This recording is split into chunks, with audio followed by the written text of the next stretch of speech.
जय श्री श्याम, जय मनोना धाम। आप सभी श्याम भक्तों का स्वागत है एक नई वीडियो में, एक ताजा अपडेट के साथ। तो इस वाली वीडियो में उन श्याम भक्तों के लिए बहुत ही महत्वपूर्ण जानकारी हम देने वाले हैं जो श्याम भक्त यहाँ पर 7 फरवरी से लेके 25 मार्च तक आ रहे हैं या फिर आना चाहते हैं। और जो श्याम भक्त पहली बार आ रहे हैं या फिर पहले भी कई बार आ चुके हैं और उनकी मनोकामना पूरी नहीं हुई है, तो उन श्याम भक्तों के लिए तो बहुत ही ज्यादा महत्वपूर्ण जानकारी हम देने वाले हैं। जैसे कि आखिर दोस्तों महाराज जी कब से कब तक धाम पर बैठेंगे और कब से कब तक धाम पर नहीं बैठेंगे, कौन कौन से दिन धाम पर बैठते हैं, कौन कौन से धाम पर नहीं बैठते हैं, अभी के टाइम पर महाराज जी बैठ रहे हैं नहीं बैठ रहे हैं, और दोस्तों अभी के टाइम पर बैठ रहे हैं तो कितनी भीड़ है, कितनी देर में आपका नंबर आ जाएगा, और दोस्तों यहाँ पर आपको कितने दिन लग जाएंगे और कितना खर्चा आएगा यहाँ पर आने में और जाने में, पूरा यहाँ पर टोटल कितना खर्चा आएगा।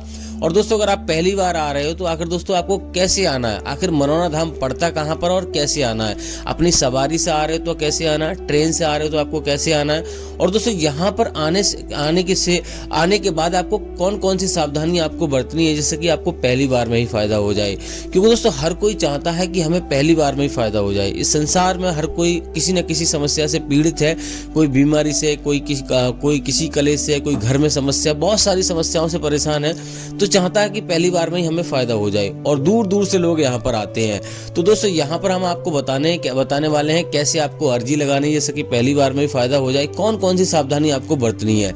और दोस्तों यहाँ पर अगर आप आ रहे हो तो कहाँ पे आपको ठहरना है, कहाँ पे आपको पैसा दे के ठहरना है, कहाँ पे आपको फ्री में ठहरना है, और दोस्तों खाना कहाँ पर खाना है, आपको कितने का खर्चा आएगा खाने पीने का, रहने का, और दोस्तों और भी बहुत सारी महत्वपूर्ण जानकारी हम देने वाले हैं। बस आपको करना क्या होगा, वीडियो को शुरू से लेकर एंड तक देख लेना है, आपको स्किप करके नहीं देखना। अगर आप वीडियो स्किप करके देखोगे, काट के देखोगे तो आपको समझ में नहीं आएगा, तो फिर आप मत कहना भैया हमें बताया नहीं। तो चलिए दोस्तों वीडियो को शुरू करते हैं। सबसे पहले जान लेते हैं आखिर दोस्तों ये धाम पड़ता कहाँ पर है। देखो दोस्तों ये धाम उत्तर प्रदेश राज्य के बरेली जिला में पड़ता है। गांव का नाम है मनोना, तहसील का नाम है आंवला। तो किसी भी राज्य से, किसी भी शहर से अगर आप आ रहे हो तो सबसे पहले आपको बरेली आना होता है। बरेली बहुत बड़ी स्टेशन है और बहुत बड़ा जिला है, तो हर जगह से आपको ट्रेन अवेलेबल आपको मिल जाएगी। अगर आप अपनी सवारी से आ रहे हो तब भी आपको बरेली ही आना है। तो बरेली आने के बाद आपको करना क्या होता है, देखो दोस्तों बरेली से आप 3 चीजों से आ सकते हो। ट्रेन से आ सकते हो, लोकल ट्रेन चलती है, उसके लिए आपको 20 रुपये खर्चा करना पड़ेगा, और रोडवेज बस से आना चाहते हो तो आपको 80 से 90 रुपए का खर्चा आएगा एक व्यक्ति का, और टैक्सी वगैरह करके आना चाहते हो तो 500 से 1000 रुपए का किराया लगेगा यहाँ पर। वो डिपेंड करता है कितने लोग हैं, तो उस हिसाब से आपको यहाँ पर आ जाना है। सबसे पहले आपको आना है आंवला। आंवला आने के बाद आपको किसी से मालूम करना है भैया हमें मनोना धाम जाना है। तो आंवला और मनोना धाम की जो दूरी है 1 से 1.5 किलोमीटर की दूरी है, तो आराम से मनोना धाम पहुंच जाओगे।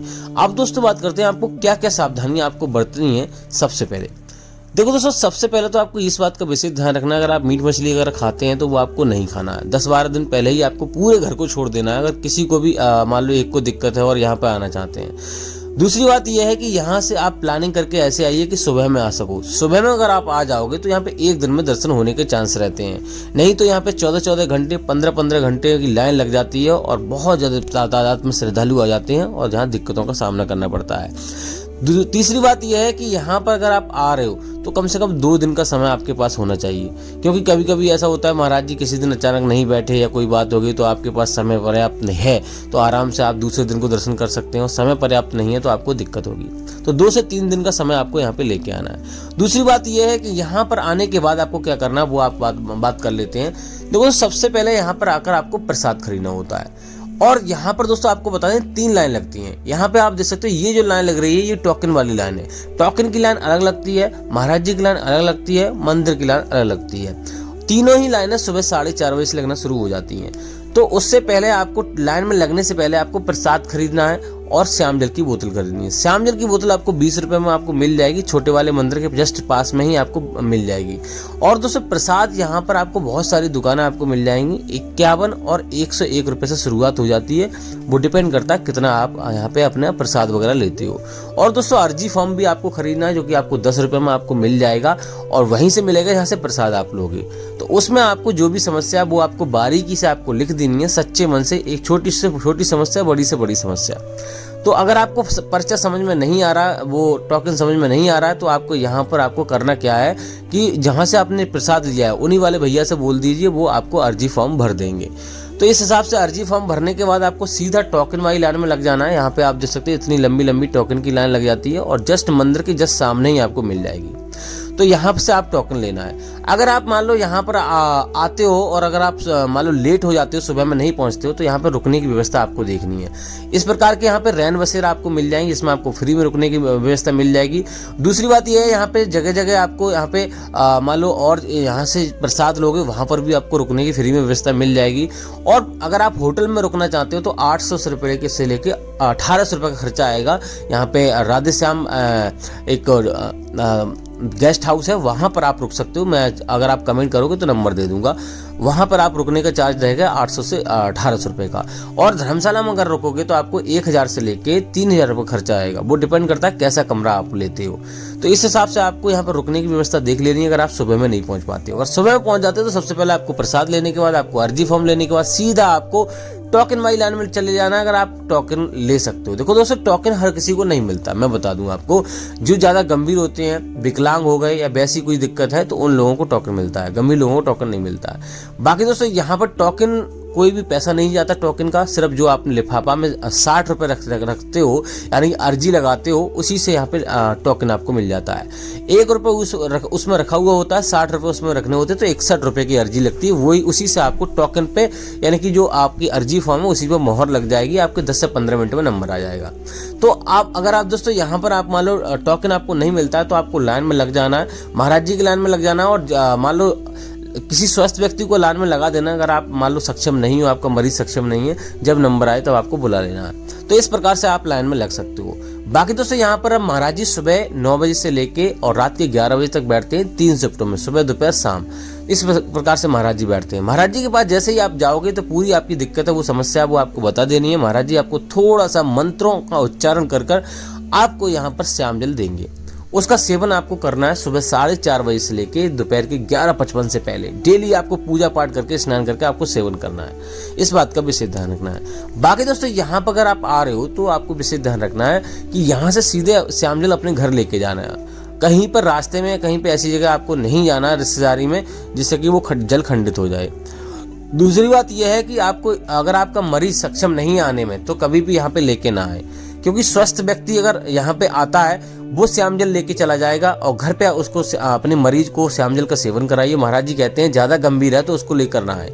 हाँ, चलने में सक्षम है थोड़ा बहुत, ठीक है, यहाँ पे दिक्कत नहीं, यानी कि कभी कभी 14 घंटे, 15 घंटे लग जाते हैं या फिर 5 घंटे लग जाते हैं, तो उनको झेल सकता है, तो यहाँ पे आ सकता है। यहाँ पे आप देख सकते हो इस प्रकार से यहाँ पे लाइन लगानी पड़ती है, तो कभी कभी 14 घंटे में यहीं रहना पड़ता है, यहीं पर रुकना पड़ता है, यहीं पर सो जाते लोग, रात में भी यहीं पर सो जाते हैं इस लाइन में ही।